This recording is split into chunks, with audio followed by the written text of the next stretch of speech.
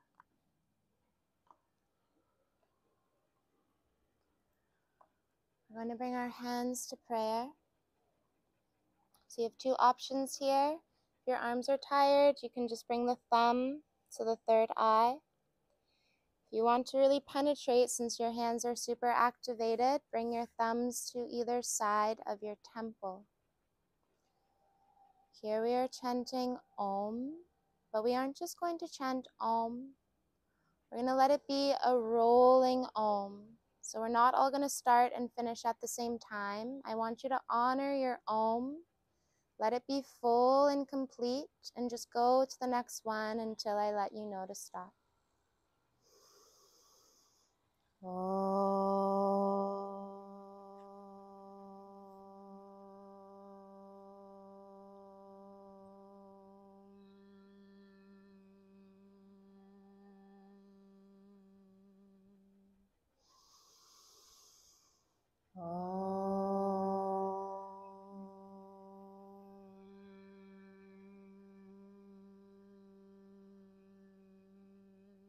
You don't have to wait for me. As soon as you finish, go to your next Om.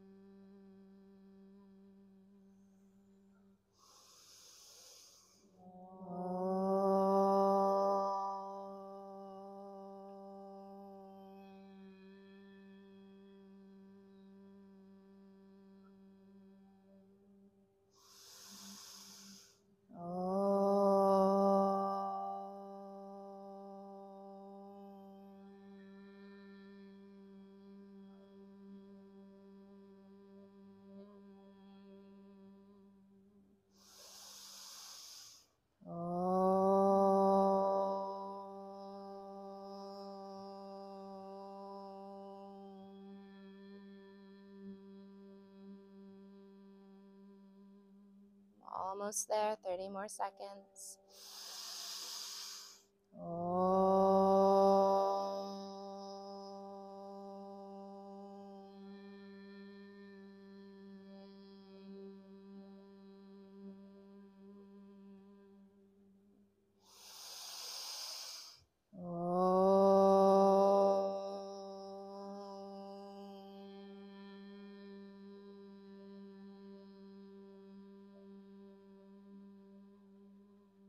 Last one, everyone.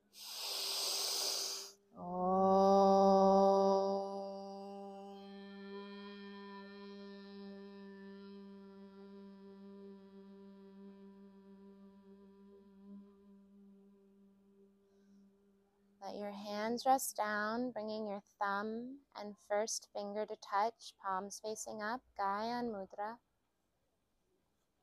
We're going to take a deep breath for retention here. Inhale. Locking the breath.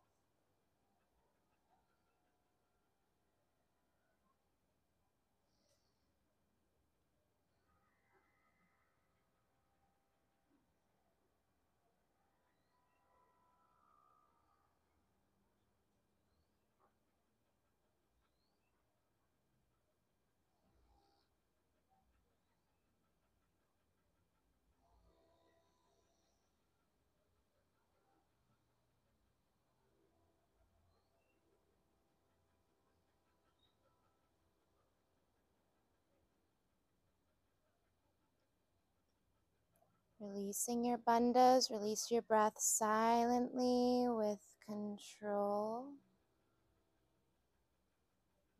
As we bring our awareness to Sahasrara, our crown chakra, where we observe silence.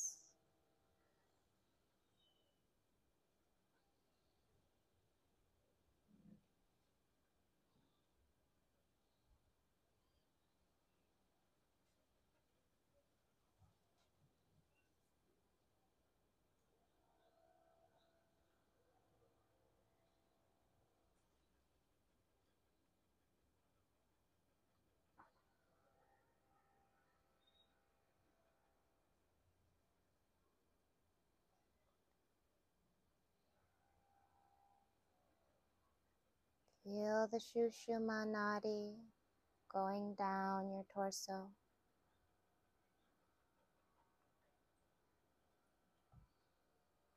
Feel the prana flowing freely.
So I'm going to play a mantra, keeping your eyes closed.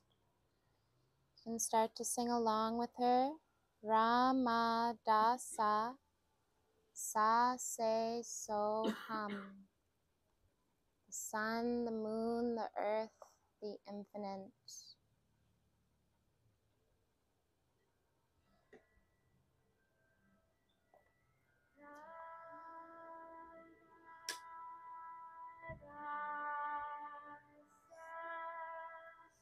Sa se so hum.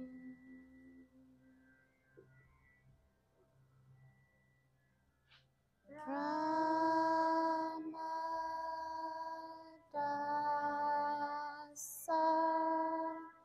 sa se so hum.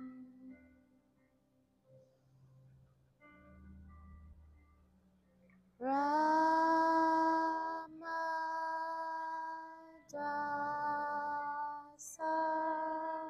sa se so hum.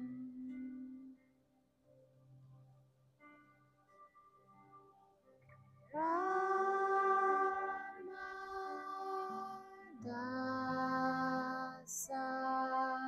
sa se so hum.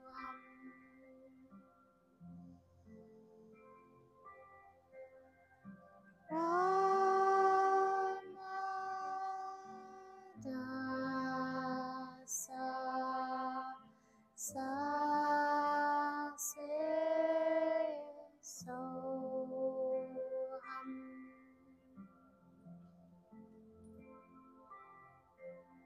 Ramadasa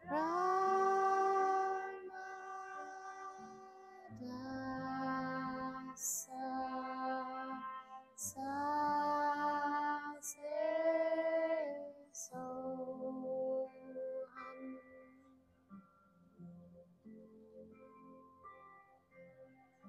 Ramadasa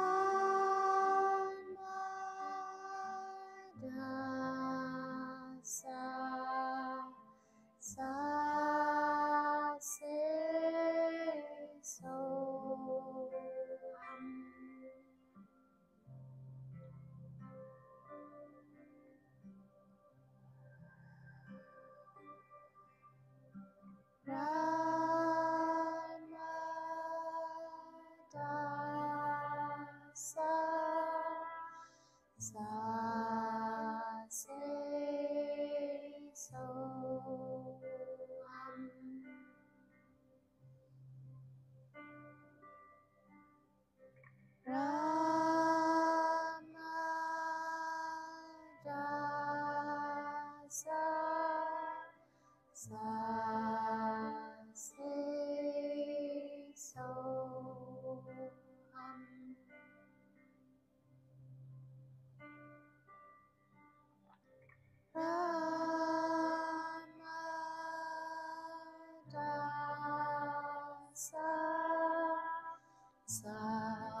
Once more.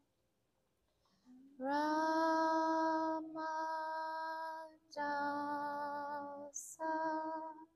sa se so hum.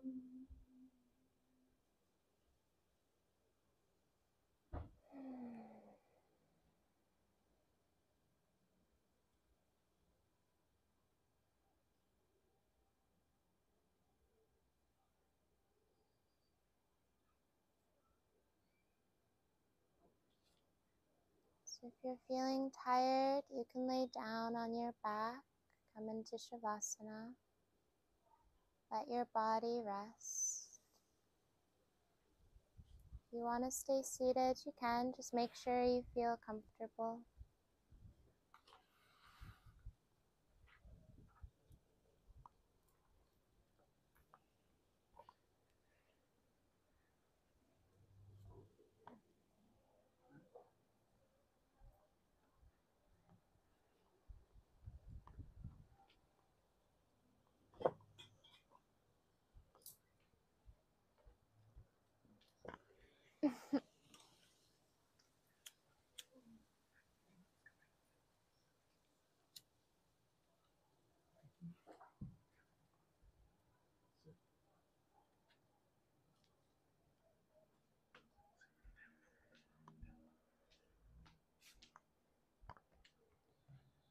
Feeling your practice marinate throughout your body. Not forcing, just allowing it to take its nature.